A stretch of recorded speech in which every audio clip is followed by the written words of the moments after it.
Bismillahirrahmanirrahim. Innal hamdalillah nahmaduhu wa nasta'inuhu wa nastaghfiruh wa na'udzu billahi min shururi anfusina wa min sayyiati a'malina. Man yahdihillahu fala mudilla lahu wa man yudlil fala hadiyalah. Wa asyhadu an la ilaha illallah wahdahu la syarika lah wa asyhadu anna Muhammadan 'abduhu wa rasuluh. Allahumma shalli wa sallim wa barik ala Muhammadin wa ala alihi wa ashabihi wa man ihtada bihadihi wastanna bisunnatihi ila yaumiddin, amma ba'd. Alhamdulillah, jamaah salat maghrib Masjid As-Sunnah yang dirahmati oleh Allah Subhanahu wa taala. Insyaallah malam hari ini kita melanjutkan kembali pengajian sirah nabawiyah kita yang sejatinya pembahasan kita didasarkan pada kitab Ar-Rahiq Al-Makhtum.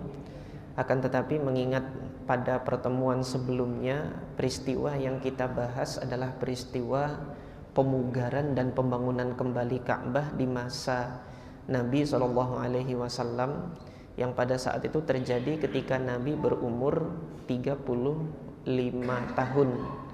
Artinya berselang 5 tahun sebelum Nabi SAW diangkat menjadi Nabi dan Rasul. Nah, maka sejatinya malam hari ini yang akan kita kaji adalah peristiwa selanjutnya, yaitu turunnya wahyu di Gua Hira, yang mana setelah peristiwa pemugaran Ka'bah kemarin, Rasulullah Sallallahu Alaihi Wasallam menengahi pertikaian yang terjadi di tengah-tengah suku-suku Quraisy pada saat itu, yang masing-masing merasa lebih berhak untuk menempatkan Al-Hajar Al-Aswad. Kemudian Nabi SAW menengahi mereka dengan mengatakan masing-masing qabilah, Rasulullah meletakkan kain beliau, ridak beliau, dan kemudian mengangkat Hajar Aswad itu ke tengah-tengah kain tersebut, dan Rasulullah meminta masing-masing dari tiap-tiap qabilah memegang ujung dari kain tersebut, sehingga masing-masing perwakilan dari qabilah ini mendapatkan kehormatan untuk mengembalikan Hajar Aswad itu ke tempatnya yang semula. Nah, maka ketika masyarakat Mekah pada saat itu mendapati Nabi Sallallahu Alaihi Wasallam yang pertama kali datang di Masjidil Haram, mereka mengatakan radina bil amin, kami ridho dengan yang amin satu ini, yaitu siapa? Nabi SAW yang terpercaya. Karena masyarakat Arab, masyarakat Mekah secara khusus pada saat itu mengetahui bahwasanya sepanjang mereka mengetahui figur Nabi Muhammad SAW di Mekah, beliau adalah orang yang jujur, yang tidak pernah berkata dusta sekalipun di dalam hidupnya. Nah, maka kesempatan malam hari ini, karena pembahasan kita atau kajian kita ini tentang turunnya wahyu di Gua Hira, maka rujukan yang saya ambil malam hari ini langsung kepada referensi primernya, di mana Syekh Shafi Rahman Al-Mubarakfuri merujuk kepadanya, yaitu riwayat dari Ibunda Aisyah radhiyallahu anha yang menceritakan tentang bagaimana turunnya wahyu, proses kronologi turunnya itu di awal kenabiannya Nabi Muhammad sallallahu alaihi wasallam. Nah, penuturan dari Ibunda Aisyah ini diriwayatkan diantaranya oleh Al-Imam Al-Bukhari rahimahullah di dalam sahihnya. Maka kesempatan malam hari ini saya bawakan Sahih Al-Bukhari untuk kita sama-sama membaca riwayat ini dari sumber primernya ini. Jamaah sekalian yang mungkin di rumahnya ada Sahih Bukhari, itu nanti bisa dilihat hadis ini ada di kitab yang pertama, yaitu kitab Bad'il Wahyi. Di bab yang pertama, bab kaifa kana bad'ul wahyi ila Rasulillah sallallahu alaihi wasallam. Hadis yang ketiga, yaitu hadis Ummul Mukminin Aisyah radhiyallahu anha yang diriwayatkan oleh Al-Imam Al-Bukhari dari Yahya ibnu Bukair, dari Laits ibn Sa'ad, dari Uqail, dari Al-Imam Muhammad ibn Muslim ibn Shihab Az-Zuhri, dari Urwah ibn Zubair, dari Aisyah radhiyallahu anha. Al-Imam Al-Bukhari rahimahullah mengatakan haddatsana Yahya ibnu Bukairin qal haddatsana Al-Laits an Uqailin an ibni Shihab an Urwah bin Az-Zubair an Aisyah ummul mu'minin annaha qalat awwalu ma budi'a bihi Rasulullah sallallahu alaihi wasallam minal wahyi ar-ru'ya as-salihatu fin naum. Ibunda Aisyah menuturkan awal mula dimulakannya wahyu yang turun kepada Nabi sallallahu alaihi wasallam itu berupa mimpi-mimpi yang solehah, berupa mimpi yang solehah fin naum, yang dialami oleh Nabi sallallahu alaihi wasallam di dalam tidurnya. Fakana la yara ru'ya illa ja'at mithla falaqis subhi. Tidaklah Nabi sallallahu alaihi wasallam melihat ru'ya, melihat mimpi di dalam tidurnya itu kecuali mimpi tersebut datang kepadanya seperti cahaya falak di waktu subuh atau cahaya fajar. Tsumma hubbiba ilaihi al-khala. Nah, sejak Rasulullah sering mengalami mimpi-mimpi yang demikian, Rasulullah itu lebih menyenangi untuk menyendiri. Hubbiba ilaihi al-khala, lebih senang untuk menyendiri. Wa kana yakhlu bi ghari Hira'in, dan yang dipilihkan untuk Nabi sallallahu alaihi wasallam sebagai tempat beliau untuk menyendiri itu adalah gua Hira.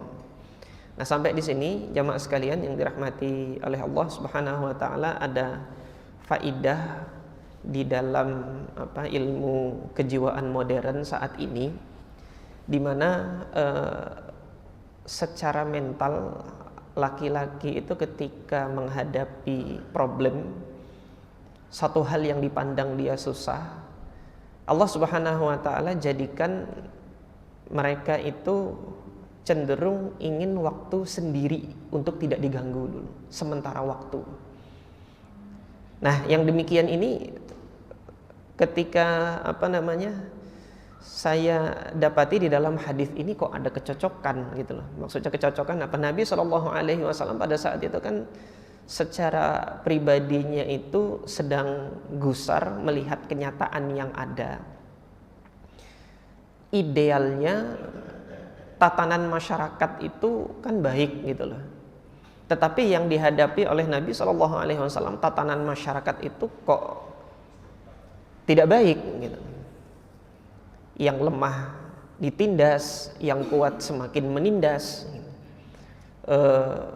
Mata pencaharian yang diambil itu tidak pandang baik buruknya lagi, yang penting bisa mendatangkan cuan yang banyak itu diambil semua. Norma-norma untuk saling menghormati satu sama lain tidak ada. Kesenang-senangan harta ini cenderung dihambur-hamburkan untuk bersenang-senang bagi yang banyak harta. Tidak ada kepedulian lagi dengan mereka yang tidak berharta. Nah, Rasulullah di tengah kenyataan orang yang kaya semakin kaya, yang miskin tidak dipedulikan, Rasulullah Shallallahu alaihi wasallam cenderung membantu yang lemah-lemah itu. Sehingga secara mental menjelang di umur akhir-akhir usia 40 ini, Rasulullah Shallallahu alaihi wasallam itu tidak menyenangi keadaan kaum yang demikian ini sudah sejak sedari dulu, tetapi semakin gusarnya itu ketika menjelang usia 40 tahun ini. Maka dalam hal ini merupakan satu kewajaran ini. Apabila seorang laki-laki ini menghadapi masalah dalam hidupnya, dia menyendiri untuk sementara waktu. Dan insya Allah nanti ketika sudah melepas, sudah merilis penat atau beban yang dihadapinya, insya Allah laki-laki ini akan kembali kepada keluarganya lagi gitu loh. Nah, biasanya di sini yang pasangan atau istri itu nggak nyambung di sini gitu loh. Nggak nyambungnya itu di mana gitu kan? Dikira ketika menyendiri ini suami ini sedang bermain belakang gitu, cari wanita lain gini kan, ini sudah ada wanita lain atau apa gitu, kecurigaan, suuzon, setan ikut membisiki. Nah, padahal di antara cara di mana Allah Subhanahu wa taala menjadikan tabiat laki-laki itu merilis, melepas bebannya itu adalah menyendiri untuk sementara waktu gitu. Nah, sebaliknya yang tidak dipahami oleh laki-laki dari perempuan, suami dari perempuan itu apa? Caranya wanita merilis itu dengan ucapan, kata-kata. Nah, ketika istri merilis bebannya itu dengan ucapan, kata-kata, oleh suami dianggap kamu nggak taat, gitu. Kamu nentang sama saya, gitu kan. Akhirnya nggak nyambung dua ini. Ketika nggak nyambung dua ini, ya Allah Subhanahu Wa Taala jadikan yang seperti ini ya agar hidup ini kan ujian yang Allah Subhanahu Wa Taala jadikan gitu. Diuji suami dengan istrinya ketika melepaskan beban, melepaskan merilis penat yang ada di dirinya itu dengan kata-kata. Dan suami juga demikian merilis penatnya itu dengan butuh waktu sendiri dulu untuk sementara gitu kan. Nah, hanya saja nanti kodrat yang Allah Subhanahu Wa Taala jadikan ini terkadang manusia itu mengarahkannya kepada hal-hal yang berbeda. Kalau suami itu sedang butuh sendiri, Islam kan mengarahkan menyendirilah di masjid, sholat 2 rakaat, baca Al-Quran gitu. Mudah-mudahan Allah Subhanahu Wa Taala dengan dia membaca Al-Quran itu Allah tunjukkan solusinya ada dalam Quran. Menyendirilah dia dengan Al-Quran, menyendirilah dia dalam beribadah, menghadapkan dirinya ini kepada Allah dengan segala permasalahannya yang ada gitu. Nah, dalam prakteknya seorang yang menyendiri dia malah lebih senang kumpul sama teman-temannya. Kalau teman-temannya itu nggak bener, malah dikompor-komporin, diprovokasi, kamu kayak gini, sama istri kayak gini kok, kayak gitu. Ketika dikompor-komporin, merasa harga diri tidak dihormati oleh istri, pulang akhirnya aku harus dihormati, istri nggak boleh bentak. Nah, sebaliknya nanti istri juga demikian, ketika memang Allah Subhanahu Wa Taala jadikan kodratnya itu untuk merilis, melepas penatnya itu dengan berbicara, ngomong. Nah, kata-kata yang keluar tidak terkendali gitu. Nah, ini yang kita sayangkan. Nah, dua-duanya ini petunjuknya atau isyaratnya itu kita dapati di dalam sunnah Nabi Shallallahu Alaihi Wasallam. Nah, untuk laki-laki yang menyendiri itu kita dapati dalam hadis ini, wa kana yakhlu bi ghairi hira. Nah, kemudian untuk para istri yang dia merilisnya itu dengan kata-kata, ini pernah saya sampaikan salah satu hadis Nabi yang diriwayatkan oleh Imam Abu Daud ketika Nabi membiarkan istrinya itu berdua saling meluapkan kata-katanya itu ketika di rumah Nabi. Kalau antum masih ingat dahulu ketika kita membahas bab Isyratin Nisa pada saat itu. Nah, Nabi pada saat itu kan kebiasaan istri-istri Nabi itu di bab Al-Qasam barusan saja berarti. Kebiasaan istri-istri Nabi itu berkumpul di rumah istri yang mendapatkan gilirannya di malam itu. Nah, pada saat itu gilirannya Ibunda Aisyah, Ibunda Zainab datang gitu kan. Karena pada malam hari itu gelap, penerangan tidak sebagaimana hari ini. Nabi SAW menyangka yang datang ini adalah Aisyah sehingga hendak dipegang oleh Nabi, hendak diraih oleh Nabi dan disentuh oleh Nabi. Nah, Ibunda Aisyah mengatakan itu Zainab gitu loh, bukan aku gitu kan. Ya, Zainab merasa marah juga gitu kan. Lah, aku juga istrinya kok gitu kan. Akhirnya fataqawalata. Jadi di dalam riwayat tersebut disebutkan fataqawalata, saling beradu mulut dua itu gitu. Sampai azan berkumandang Nabi enggak mengatakan udah diem enggak. Ketika azan berkumandang baru Abu Bakar lewat. Pas Abu Bakar lewat dengar suaranya Aisyah bersuara tinggi, baru ayahnya sendiri yang menegur gitu kan. Ya Rasulullah, ukhruj ila shalah ini. Sudah azan ini kan, ayo kita sholat wahai Rasulullah. Nah, ketika mendengar suara ayahnya begini, baru Ibunda Aisyah mengatakan, oh, ini Abu Bakar ini kan. Saya fa'alu bi kadza wa kadza, nanti ketika datang dari sholat, mungkin Abu Bakar akan melakukan, memperbuat kepada diriku begini, begini dan begini. Dan benar setelah sholat Isya, Abu Bakar datang dan menegur apa yang dilakukan oleh Aisyah radhiyallahu anha. Ataf'alu hadza bi Rasulillah, gitu kan, apakah kamu melakukan yang demikian ini di hadapan Rasulullah sallallahu alaihi wasallam. Nah, syahidnya di sini Rasulullah sallallahu alaihi wasallam terhadap istrinya itu ketika keduanya saling beradu mulut ini untuk sementara waktu memang dibiarkan oleh Nabi sallallahu alaihi wasallam gitu. Dan kemudian nanti di hadis lain antum juga akan dapati ketika Ibunda Aisyah ini cemburunya itu sampai membanting piring pecah itu kan. Dan riwayatnya ada di Sahihain. Rasulullah hanya mengatakan gharat ummukum, ini ibumu sedang cemburu. Jadi ceritanya di rumah itu tidak ada makanan, ada tamu datang ke Rasulullah, nggak ada yang bisa dihidangkan.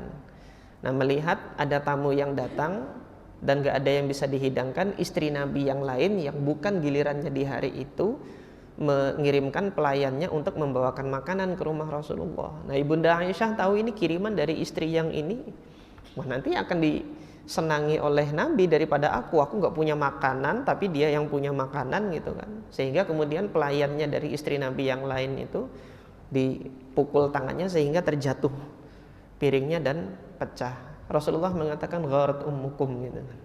Ini ibumu lagi cemburu gitu kata Nabi SAW. Sekedar demikian.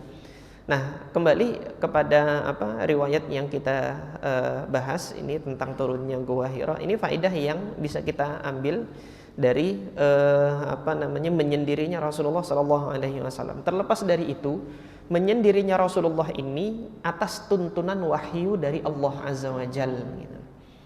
Atas tuntunan wahyu dari Allah Azza wa Jalla berupa mimpi-mimpi yang salihah tadi. Fayatahannatsu fihi, Rasulullah bertahannus. Tahannus itu dijelaskan sendiri oleh perawi hadis, wa huwa at-ta'abbudu. Tahannus itu adalah ta'abbud, beribadah. Al-layaliya, di malam hari, zawatil adad, yang berjumlah beberapa malam, berbilang beberapa malam, tidak hanya satu malam saja tetapi 1, 2, 3 beberapa malam Rasulullah Shallallahu Alaihi Wasallam itu pergi menyendiri di hampir setiap malamnya. Qabla an yanzi'a ila ahlihi wa yatazawwadu lidzalik.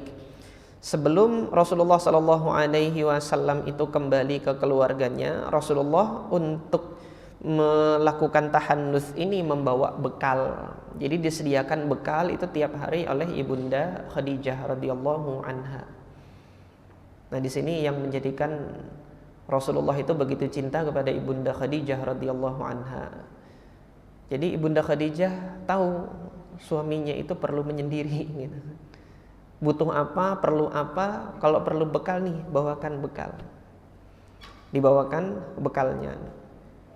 Tsumma yarji'u ila Khadijata fayatazawwadu limithliha. Ketika bekalnya habis, Rasulullah itu kembali lagi kepada Ibunda Khadijah untuk mengambil bekal yang baru lagi dan kemudian pergi lagi di hampir setiap malamnya. Hatta ja'ahul haq, sampai kebenaran itu datang pada diri Rasulullah sallallahu alaihi wasallam wa huwa fi ghari Hira. Yang pada saat itu terjadinya adalah di Goa Hira. Faja'ahul malak, datang kepadanya malaikat, yaitu malaikat Jibril alaihi salatu wassalam. Faqala iqra, malaikat Jibril mengatakan iqra, dan Rasulullah sallallahu alaihi wasallam menjawab ma ana biqari, saya tidak bisa membaca. Jadi ungkapan ma ana biqari ini adalah ungkapan yang sama sekali menafikan kemampuan membaca gitu. Jadi diungkapkan dengan ismul fa'il. Kalau diungkapkan dengan ismul fa'il itu sama sekali nggak bisa baca. Tapi kalau antum ungkapkan ana la aqra gitu kan, saya tidak membaca gitu. Mungkin tulisan itu saja yang nggak bisa dibaca, tapi tulisan lain bisa. Seperti antum kan bisa membaca tulisan Latin, huruf Al-Quran bisa, tapi kalau disodorkan huruf Korea gitu kan nggak bisa jawab. Jadi ketidakmampuan membaca ini relatif.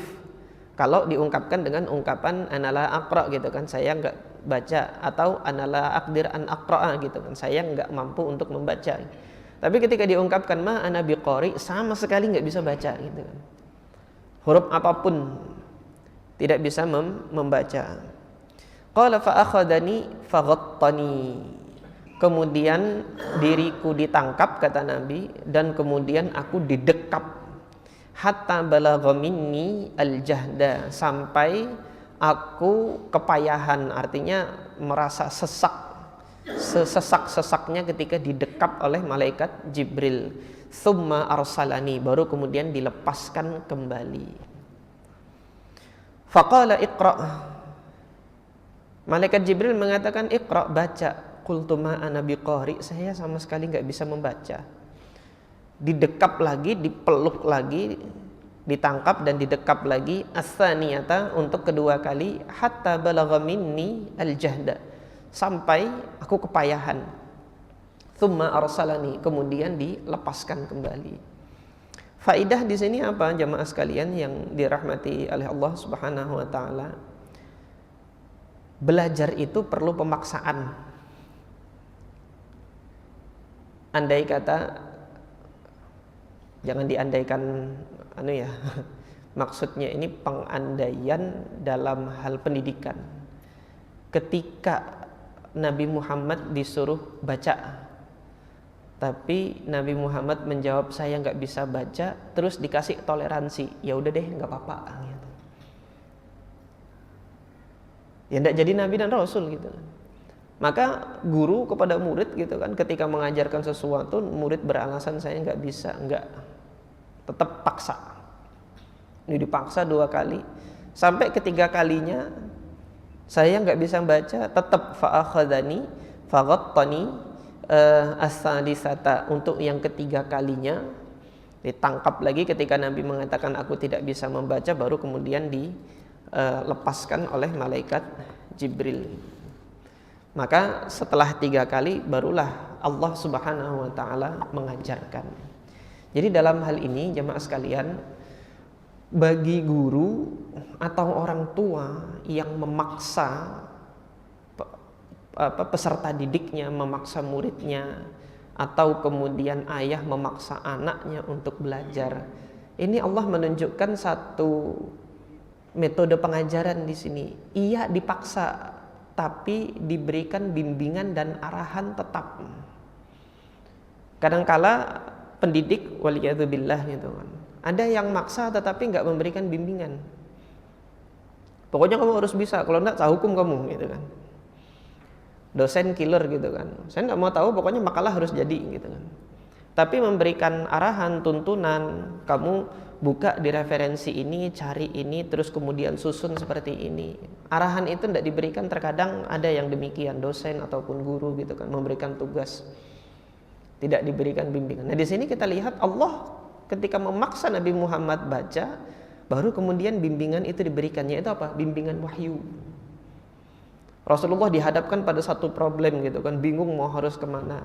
Bimbingannya tuh turun wahyu. Oh kalau problem kamu begini nih, wahyunya begini, wahyunya seperti ini.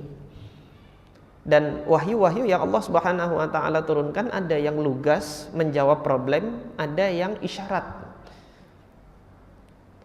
Nah yang berupa isyarat itu dari Allah Subhanahu wa taala. Kenapa kok demikian? Di antara faedahnya karena Allah sudah kasih anugerah akal bagi manusia itu untuk memikirkan.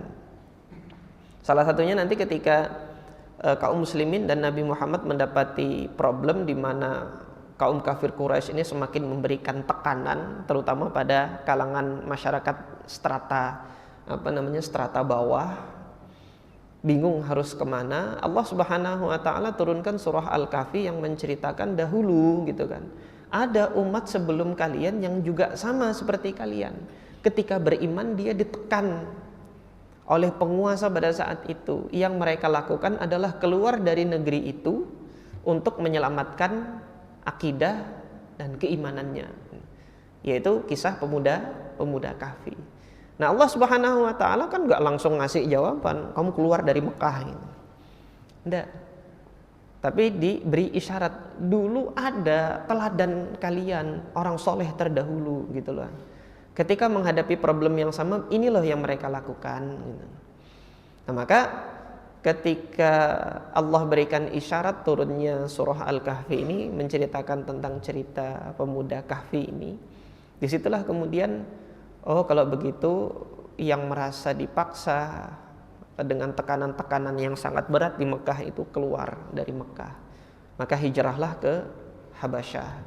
Jadi hijrah ke Habasyah itu nggak ujuk-ujuk langsung disuruh begitu saja, enggak, tetapi proses turunnya wahyu, problem yang terjadi yang mereka hadapi, kemudian solusi berupa wahyu, itu demikian. Nah, ini salah satu wahyu yang turun itu dengan isyarat. Nah, adapun bimbingan dan arahan dari Allah Azza wa Jalla bagi Nabi Muhammad sallallahu alaihi wasallam yang tidak bisa membaca dalam artian sempit. Membaca dalam artian sempit ini kan memahami simbol-simbol huruf dan kemudian dialihkan, ditransformasikan dalam bentuk bunyi-bunyian dari lisan.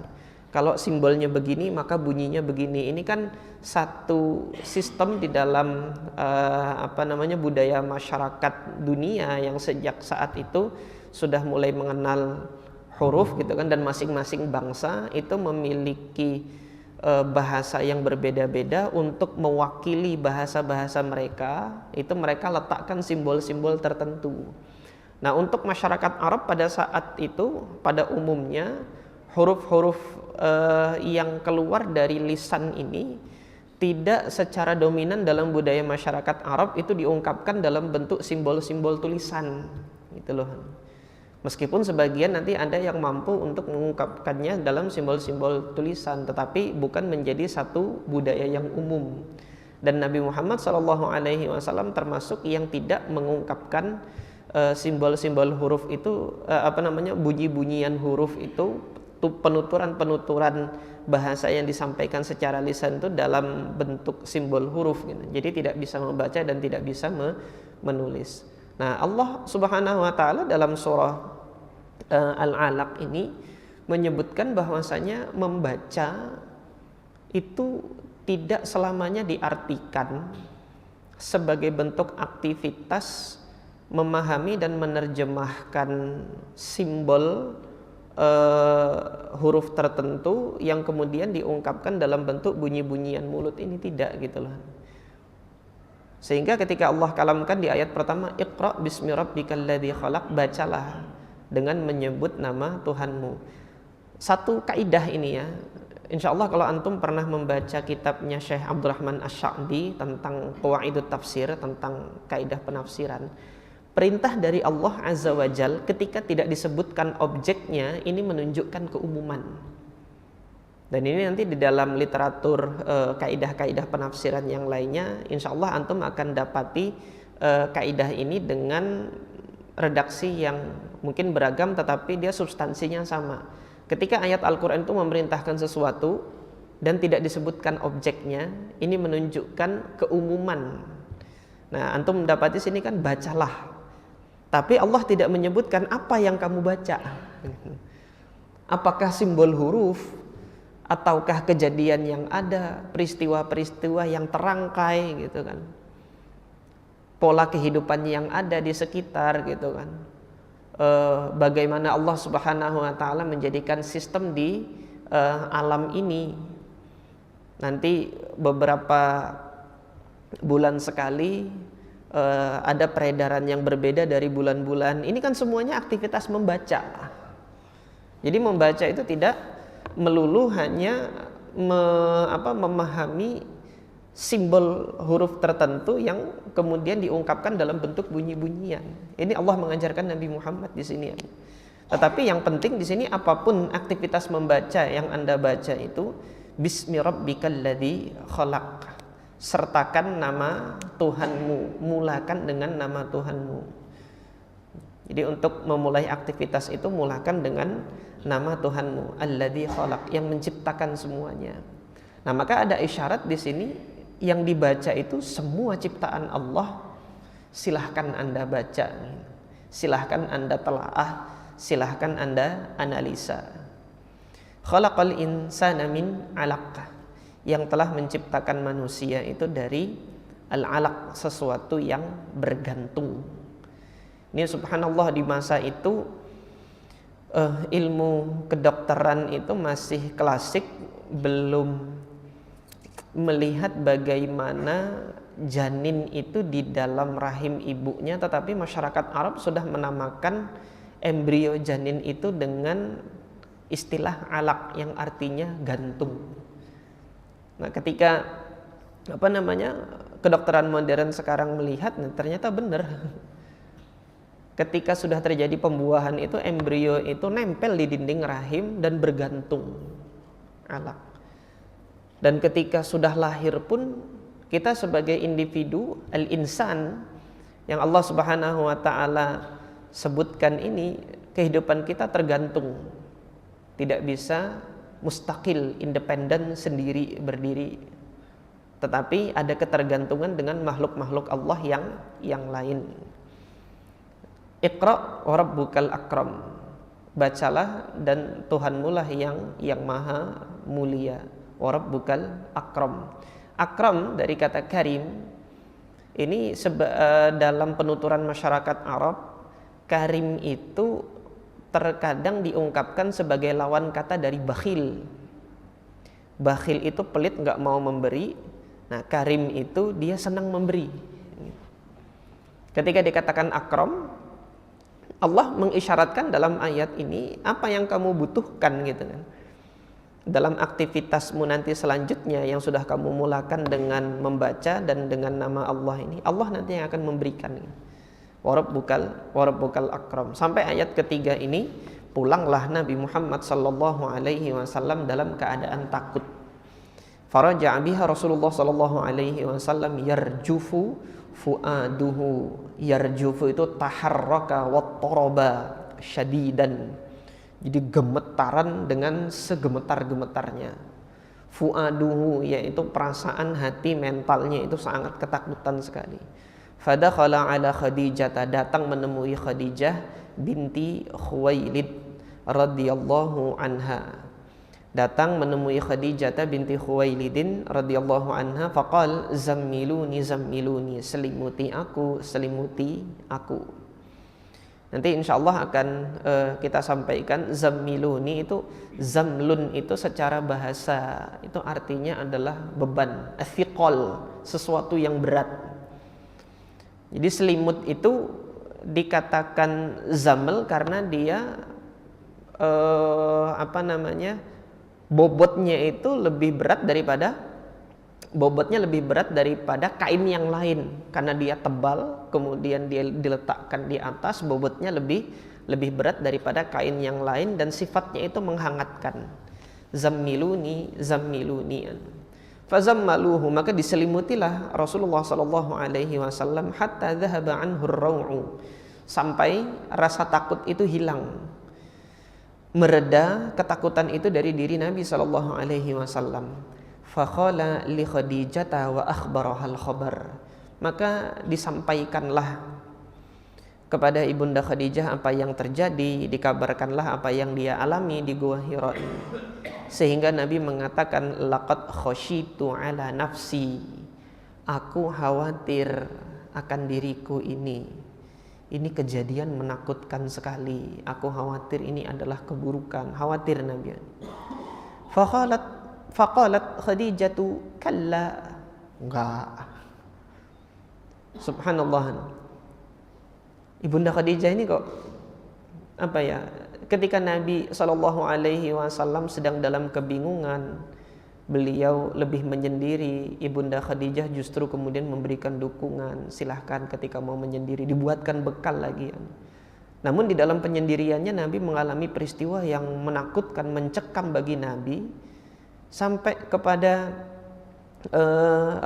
ibunda Khadijah begitu yakinnya mengatakan kalla, enggak. Kenapa kok Ibunda Khadijah bisa begitu yakin gitu loh, kalau yang terjadi pada diri Nabi itu, padahal Ibunda Khadijah menyaksikan Rasulullah begitu ketakutannya ketika turun dari Gua Hira, tapi Ibunda Khadijah dengan begitu yakin ini tidak akan menjadi satu hal yang buruk bagi Anda. Ibunda Khadijah sudah tahu dari dulu ketika memilih Nabi SAW sebagai suaminya duluan, bahwasanya yang beliau pilih sebagai suaminya ini bukan laki-laki biasa gitu. Ada figur yang mulia dalam diri Nabi SAW. Gak mungkin figur yang mulia ini akan diberikan keburukan oleh Allah Subhanahu Wa Taala, gak mungkin gitu.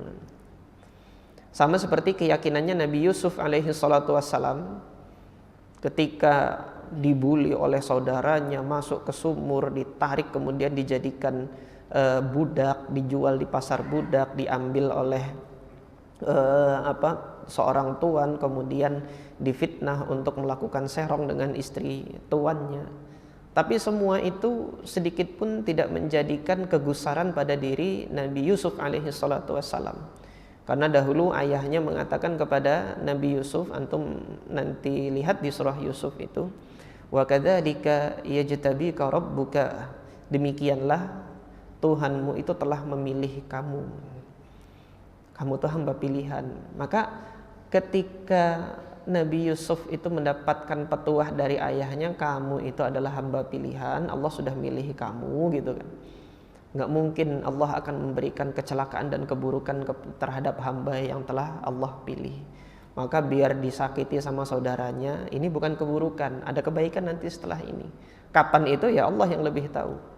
Nah ketika diangkat kok malah dijadikan budak, kapan lagi nih kebaikannya, malah datang keburukan yang lain lagi gitu kan. Berlipat-lipat keburukan itu datang terus gitu. Tapi seorang mukmin tidak akan pernah bersuudzon kepada Allah dan selalu husnuzon, ada nanti kebaikan setelah ini gitu. Maka di sini Ibunda Khadijah radhiyallahu taala anha melihat kebaikan itu dan berhusnuzon kepada Allah Subhanahu wa taala. Kalla, enggak.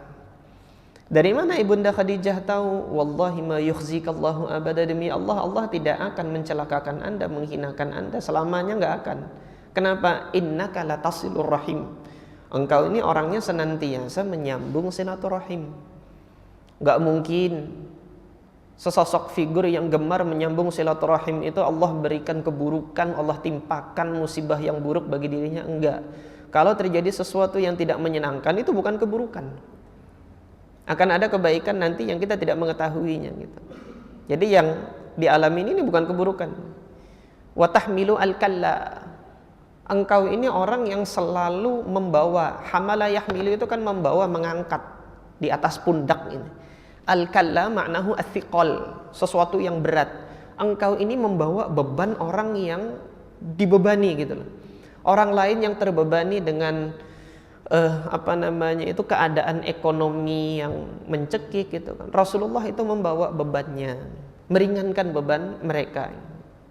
Wa taksibul ma'dum, orang yang tidak bisa mencari nafkah sendiri, Rasulullah yang kemudian mencarikan nafkahnya, melihat sekitarnya itu yang tidak mampu untuk mencari mata pencaharian sendiri, nafkah sendiri, Rasulullah SAW yang menafkahinya, al-ma'dum.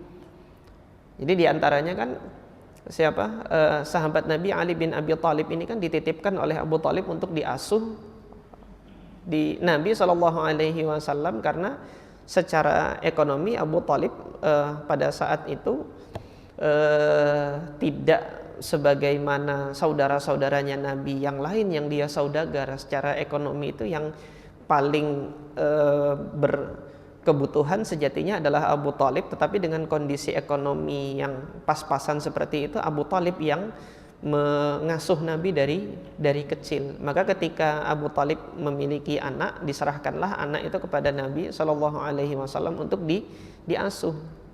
Wa taqri ad-dhaif, engkau ini, kata Ibunda Khadijah, selalu melayani, memuliakan tamu yang datang.